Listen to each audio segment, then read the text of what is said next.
ఈ కాంబినేషన్లో తింటాం. ఎవరికైనా ఇష్టం ఉంటే వీడియోని లైక్ చేసేసేయండి.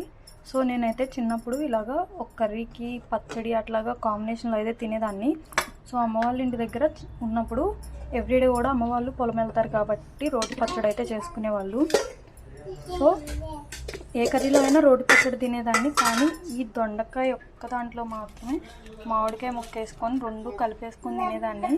సో ఇప్పటికీ మా సిస్టర్ వాళ్ళు అయితే ఎగతాళి చేస్తుంటారు, ఏ కర్రీలా తిన్నావు, అన్నీ మిక్స్ చేసుకొని తింటమేగా అని. సో చిన్నప్పుడైతే ఇలా తినేదాన్ని. ఓన్లీ దొండకాయ అండ్ పొటాటో కర్రీ ఇలా తినేదాన్ని.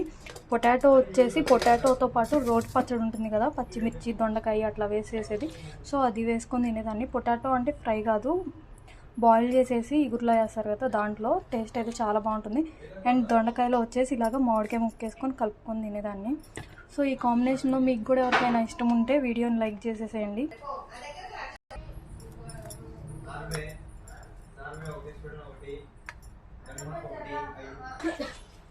సో ఇలా కలిపేసుకున్న తర్వాత దీంట్లో ఇంకా స్పూన్ పెట్టేసుకొని తినేసేదాన్ని.